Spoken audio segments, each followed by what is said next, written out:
அம்மாவுக்கும் இங்கே மற்றும் நடுவர்களுக்கும் என் முதற்கண் வணக்கத்தை தெரிவித்துக் கொள்கிறேன்.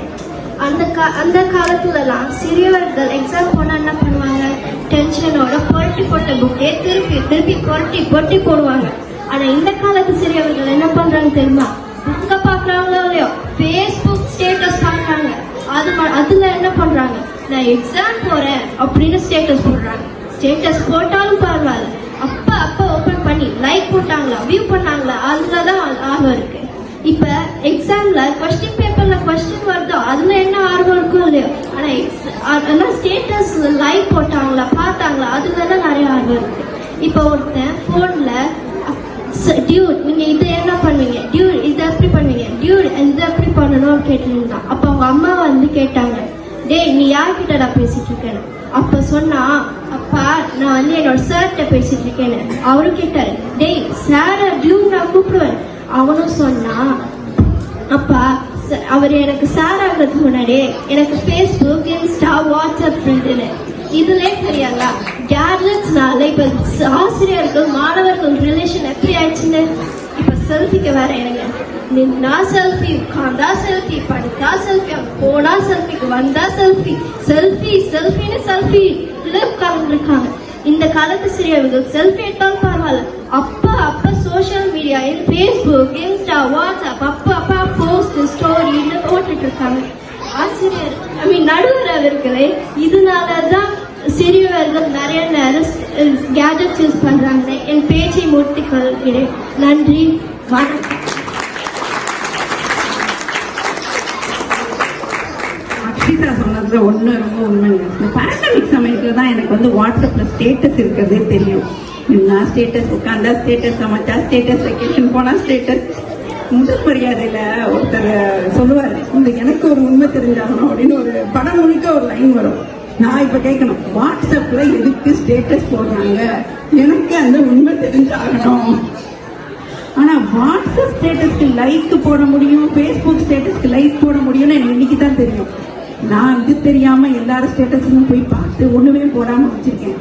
இதுக்கு பேர் தான் சொந்த செலவுலயே சூன்யம் வச்சுக்கிறதுன்னு நினைக்கிறேன். இனிமேல் பாப்பியா அப்படியா,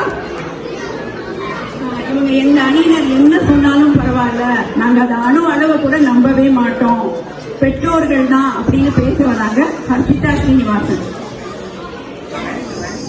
கூடியிருக்கும் மனவருக்கும் நன்றி கலந்த வணக்கம். நடுவு நிலைமை என்ற அதிகாரத்தில் உதாரணமாக இங்கே வந்திருக்கும் நடுவர் அவர்களே, இங்கே கொடுக்கப்பட்டுள்ள தலைப்பிற்கான தீர்ப்பை நாங்க பேசும்போது யார் அதிகமா போன் யூஸ் பண்றாங்கன்னு பார்த்தாலே உங்களால முடிவு செஞ்சிட முடியும். பெற்றோர்கள் தான் அதிகமாக கேஜெட்ஸை உபயோகிக்கிறார்கள். பெற்றோர்கள் குழந்தையாக இருக்கும் போது மட்டும் நிலா, மரம், பறவைலாம் காட்டி சாப்பாடு ஊட்டினாங்க எங்க தாத்தா பாட்டி. ஆனா நீங்க குழந்தைங்க சீக்கிரமா சாப்பிடணுன்ற காரணத்துக்காக ஒரு 6 மாச குழந்தைக்கு டிவி, ஐபேட்லாம் காட்டி சாப்பாடு ஊட்டுறீங்க. 6 மாச குழந்தையா உங்ககிட்ட டிவி, ஐபேட்லாம் கேட்டது. இதுல வேற குழந்தைங்க தான் அதிகமா கேட்ஜெட்ஸ் யூஸ் பண்றாங்கன்னு குறை சொல்றீங்க. வீட்டுல இருக்கும் போது மட்டும் ஐபோன், லேப்டாப், ஐபேட்லாம் சாப்பாடு மேசைக்கு வரக்கூடாதுன்னு சொல்லுவாங்க. ஆனா டிவியில சூப்பர் சிங்கர் போட்டாதான் என் அப்பாக்கு சாப்பாடு இறங்குது. இது நியாயமா?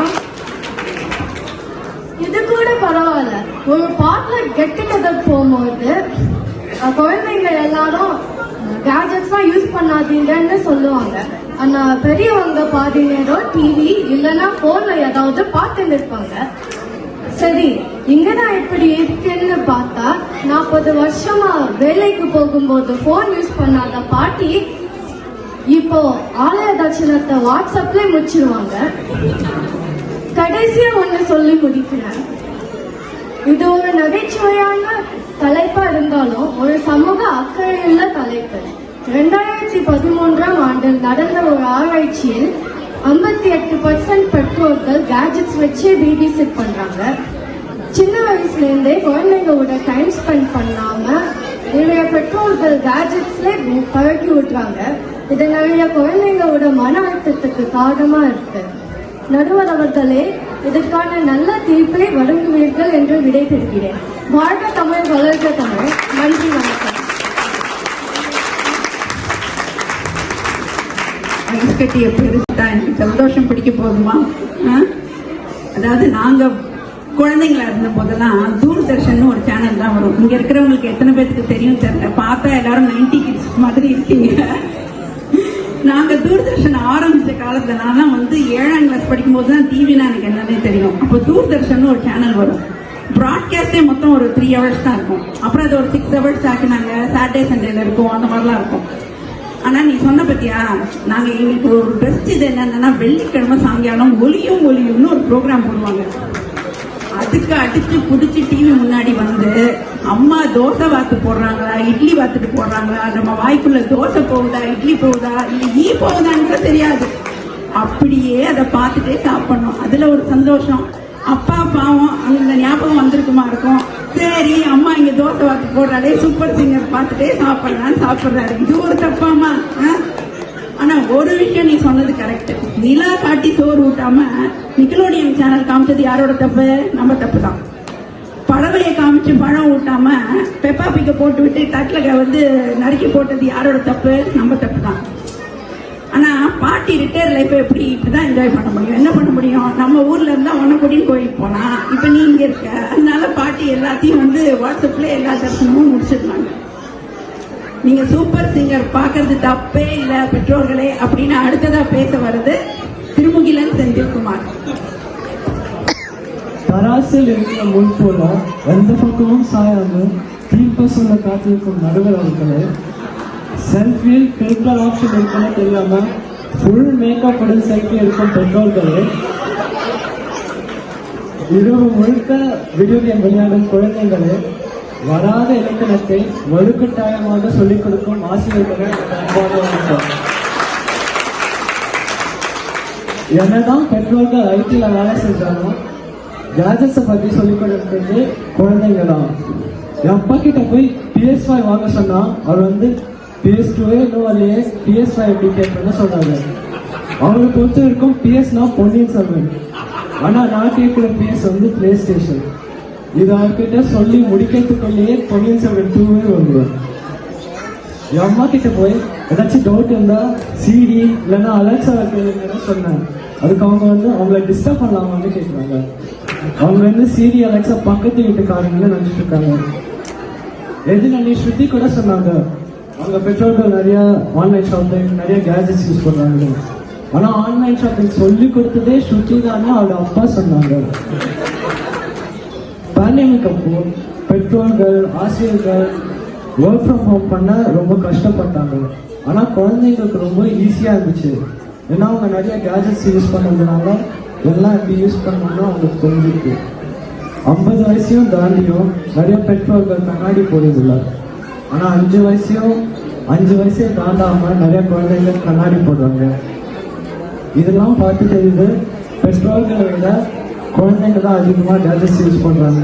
இத்தோடு என் உரையை முடித்து விடைபெறுகிறேன். நன்றி. இந்த 2 அணிலையும் கடைசியா பேசுறவங்க எனக்கு ஐஸ் கட்டியா தலையில வைக்கிறாங்க. இந்த பொண்ணு பேசுனதுக்கு ஜலதோஷம் பிடிக்கும்னா திருமுகிலன் பேசுனதுக்கு எனக்கு ஜன்னியே வந்து போல இருக்கு. அவ்வளோ ஐஸ் வைக்கிறான். என்னமோ இதுக்கும் வடிவேலு காமெடி தான் ஞாபகம் வருது. இப்படி உசுப்பேத்தியே உடம்பா நடக்கலாம் மாட்டுறது. செல்ஃபில ஃபில்டர் ஆப்ஷன் இருக்கா? அது தெரியாதா எனக்கு? அது தெரியாம வந்து மேக்கப் போட்டு வந்துட்டேன்னு நானும். தனேஷ், அடுத்த வருஷம் நமக்கு சர்வேக்கு டாபிக் ரெடி தனேஷ். பாடத்திட்டத்தில் இலக்கணம் வேணுமா வேணாமா அப்படின்னு டீச்சருக்கு ஒரு சர்வே அனுப்புறீங்க தனேஷ். PS1, 2 தான் தெரியும். பிளே ஸ்டேஷன்ல எத்தனை வருஷம் இருக்குப்பா பசங்களா?